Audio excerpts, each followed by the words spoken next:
Salam Bapak Ibu Jemaat yang sekalian yang terkasih. Perkenalkan, saya Penatua Christian Albert Budiman dari GKI Wahid Hasim dan rekan saya Penatua Krisnadi dari GKI Peterongan. Salam untuk Bapak Ibu saudara sekalian.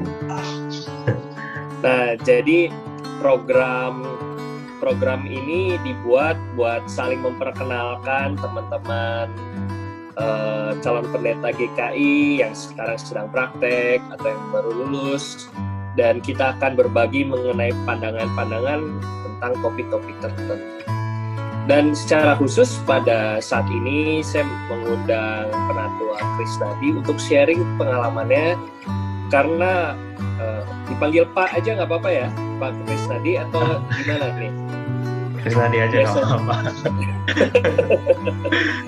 Karena Pak Krisnadi baru saja pulih dari penyakit COVID yang kemarin sempat diteritanya. Itu kemarin ketahuan positifnya itu kapan ya? Mungkin aku ceritain ini kali ya, kronologisnya ya. Udah mulai kerasa sakit bisa hitungannya 3 minggu sebelumnya. Atau bahkan sebulan sebelumnya gitu. Jadi mulai berasa nggak enak badan, tapi puncaknya waktu itu sempat berasa meriang 2 minggu sebelumnya. Nah itu iya, selama 3-4 harian sakit kepala nggak hilang-hilang. Oh gitu.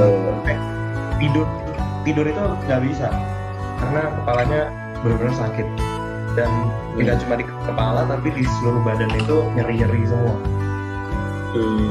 Tapi nggak demam. Nggak batuk, nggak pilek. Jadi kan mau dibilang COVID juga kok nggak ada gejala-gejala itu. Aku konsultasi dengan 2 jemaat yang profesinya adalah dokter. Yang pertama kelihatannya curiga. Dokter yang satu ini curiga karena ada muncul ruam merah. Nah itu kan kemarin sempat tuh di beberapa artikel di berita juga, sekarang ada tanda-tanda ruam merah gitu kan. Nah tapi oleh rekan dokter satu lagi melihat ini lebih ke herpes. Jadi karena herpes kan juga meriang gitu, dan karena nggak ada gejala-gejala COVID, jadi kemungkinan besar nih herpes. Tanggal 20 di swab atas desakan dari dokter yang pertama yang curiga. 20 Juli ya? 20 Juli itu dokter yang pertama betul-betul curiga, terus mendesak swab aja lah, apa disupport sama dia. Lalu swab tanggal 20 dalam keadaan yang tadi sakit kepala, sakit tulangnya itu udah lewat. Oke. Jadi sebenarnya udah hilang lah ya sebenarnya. Tapi masih agak nggak enak badan. 20 di swab dalam keadaan seperti itu, 21, 22, 23, 24 jauh lebih segar, makin segar. Jadi bisa dibayangkan kondisinya waktu terima pemberitahuan positif itu benar-benar kayak disambar geledek, karena badan segar kan. Terus langsung semua berubah. Kebetulan di sini juga ada mama dan papa mertua, karena yang kemarin itu kan aku sakit itu, jadi mereka datang juga untuk bantu-bantu di sini, dan semua jadi kaget. Terkejut semua. Langsung pertama kali kami semua bingung, aku bingung. Yang bisa dilakukan cuma kasih laporan ke 2 rekan dokter ini, terus sama ke majelis juga, sama mengisolasi diri.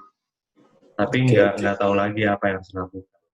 Karena badan segar, bingungnya gitu, badan segar, lalu tapi gimana nih, harus gimana gitu, ini positif, terus langsung yang kepikiran berikutnya keluarga, ya tadi itu ya, anak, istri, terus ada mama mertua lagi, papa mertua punya riwayat stroke, waduh gitu kan.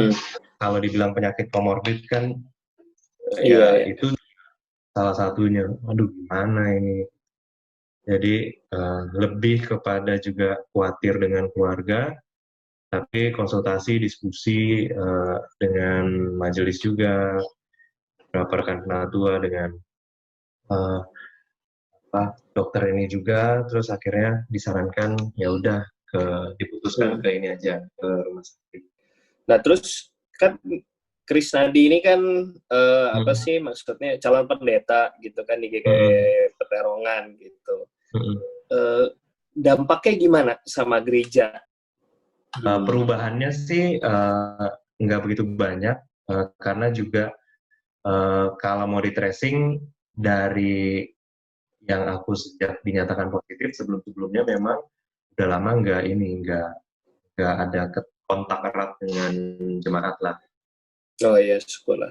Memang ada syuting di waktu terdekat, cuma aku termasuk yang cukup menjaga. Jadi meskipun syutingnya lepas masker, tapi selama persiapan aku pakai masker plus face shield.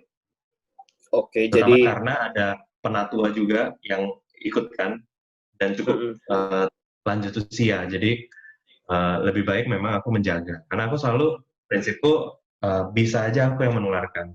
Jadi dari situ memang rekan-rekan yang ikut syuting juga nggak takut dengan kejadian ini ya. aku dinyatakan positif begini. Cuma perubahannya akhirnya sekarang syutingnya semua pada pakai masker. Dan itu mungkin jauh lebih baik karena mengingat kalau menyanyi itu kan juga ini ya katanya menyebarkan droplet juga. Ada dropletnya gitu kan apa. Jadi sekarang semua pelayan ibadah pakai masker. Kalau aku udah pelayanan lagi, mungkin aku akan lebih orang merasa lebih aman dan nyaman kalau melihat aku pakai masker kayaknya. Jadi kalau bisa aku ambil kesimpulannya, precaution itu sangat penting ya kita ambil di masa-masa saat ini gitu ya. Sepakat ya dia kurang lebih kayak gitu ya. Betul. Karena kita kan gereja bukan sebuah tempat uji nyali gitu. Saya waktu itu pernah sempat ngobrol-ngobrol dengan beberapa rekan, terus kemudian ada sebuah istilah yang menarik gitu. Gereja itu bukan tempat uji nyali katanya. Gereja itu harus pro dengan kehidupan gitu. Jadi rasanya memang benar ya kita itu menerapkan prinsip kehati-hatian walaupun kita nggak bisa kontrol apakah kita nanti kena atau enggak gitu ya. Betul. Itu istilahnya bagus juga ya, uji nyali ya. Iya, karena aku juga mikir selama ini gereja juga bukan gimana ya, kalau misalkan kita nggak waspada, nggak mulai menerapkan protokol kesehatan, meskipun yang hadir kita tahu sedikit ya, ya itu kayak tinggal tunggu aja, kayak seleksi alam gitu ya. Sempat kepikir begitu, gitu kan, karena bener nggak tahu nih, sekarang kayak aku nih, nggak ada gejala, tapi gejalanya herpes. Dan itu baru tahu bahwa ada. Jadi ada jalan lain selain batuk, pilek, demam, ternyata ada jalan lain, ruam merah, herpes. Nah, kan nggak ada yang tahu. Kalau seandainya aku bukan calon pendeta, terus nggak kenal dengan rekan-rekan dokter yang baik-baik itu, aku pribadi nggak mungkin mau swab.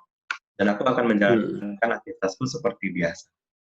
Kalau ditambah dan jadi lagi carrier aku, gitu ke banyak orang ya. Betul, kalau ditambah lagi aku nggak jaga, udah habis bisa jadi klaster kan.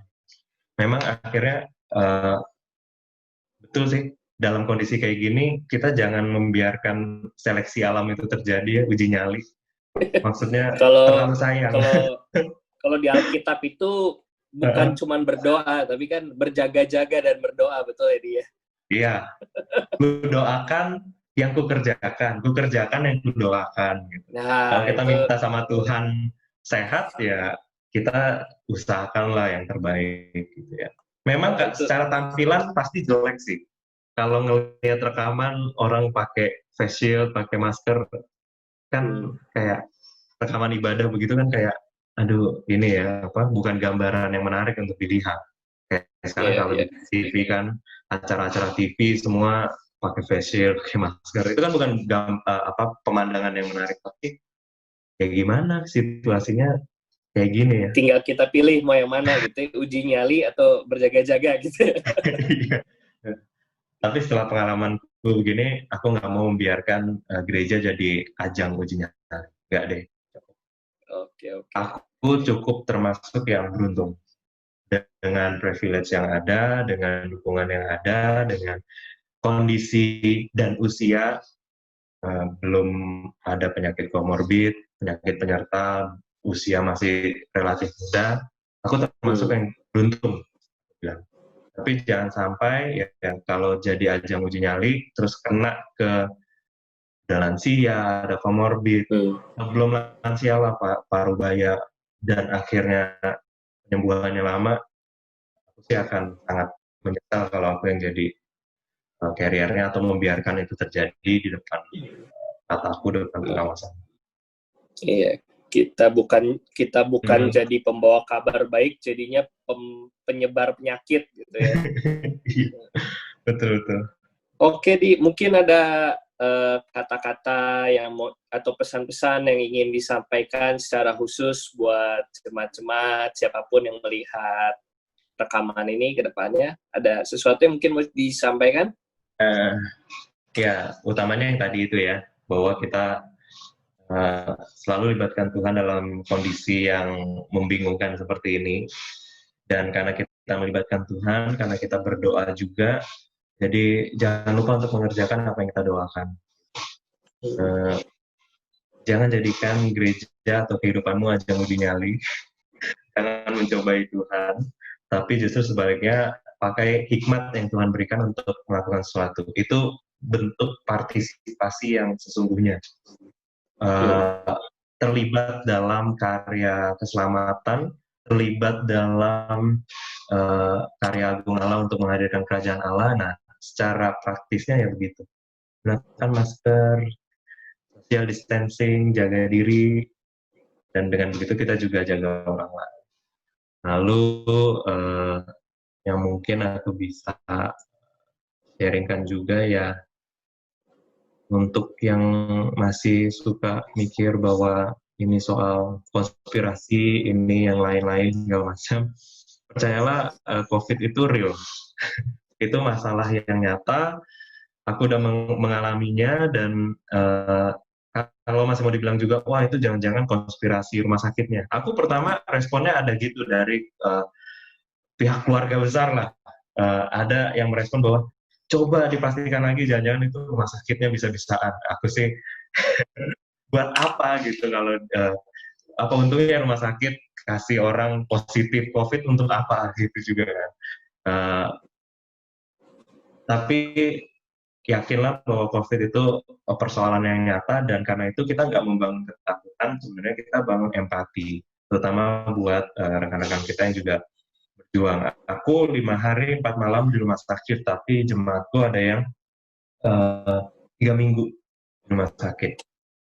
Dan itu aku yakin bukan sesuatu yang menyenangkan gitu. Aku mengalami bagaimana digredek. Kalau rekan ini jemaatku bilang dia seperti dalam keranda, ya betul. Itu tempatnya kecil, tempat tidurnya kecil, lalu dikasih tutup plastik gitu. Itu so stressful. Digredek lewat lorong rumah sakit dan semua mata memandang. Wah, itu tuh udah ada tekanan tersendiri. Jemaatku lebih parah lagi karena dia belum tahu dia positif atau enggak waktu digredek seperti itu.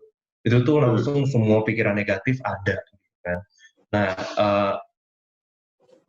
aku mau ajak kita semua sebenarnya bisa mengambil peran juga untuk berempati dalam tindakan nyata kepada rekan-rekan kita. Banyak yang butuh support, banyak yang kebingungan ternyata setelah aku share pengalamanku di media sosial. Ternyata banyak juga yang bertanya dalam kebingungan. Ada yang sudah dinyatakan positif tapi nggak tahu harus berbuat apa. Ada yang punya gejala tapi karena swab sama tes-tes itu mahal, jadi nggak bisa tes. Ada yang nggak mau karena takut. Nah, orang-orang yang seperti ini yang eh, rapidnya reaktif, hasil swabnya positif, atau yang punya gejala. Nah, orang-orang kayak gini yang sebenarnya kita juga perlu tolong, coba tanyakan, hilangkan dulu stigma, coba cek apa yang kita bisa bantu. Perlu ingat bahwa kita ini meskipun ada social distancing ya, tapi ternyata kita saling bergantung satu dengan yang lain. Aku seperti yang tadi aku bilang, waktu aku sakit, satu hal yang aku bayangkan, pengalaman ini adalah pengalaman yang merepotkan banyak pihak. Dan waktu di rumah sakit, orang-orang yang menolongku, para medis, dokter, semua, itu juga terrepotkan. Hanya karena untuk aku manggil, misalkan, manggil di luar mereka datang, memang masuk ya. Aku membayangkan apa mereka pakai APD dulu gitu ya, yang seharusnya ini kan aku ada panggil tengah malam juga. Dan datangnya cukup lama gitu kan. Dan aku membayangkan pakai APD itu kan juga lama. Terus belum resiko yang mereka harus ambil dan lain sebagainya. Bagiku mereka pahlawan tanpa wajah.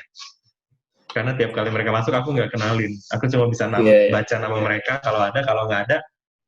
Mereka sama semua karena penampilannya sama semua. Tapi ya gitu, kita akhirnya harus mengakui bahwa kita bergantung satu dengan yang lain. Oke, baik. Seperti itu sih. Thank you. Oke, terima kasih banyak buat Krisnadi yang udah boleh sharing pengalamannya, dan saya pikir ini akan jadi pengalaman yang berharga, bukan buat Krisnadi dan gerejanya, tapi buat orang-orang yang juga ikut bersama-sama lihat nanti di video ini. Dan semoga video ini dapat jadi berkat bagi kita sekalian. Kiranya Tuhan memberkati kita, kiranya Tuhan menyertai kita di dalam masa-masa yang sulit.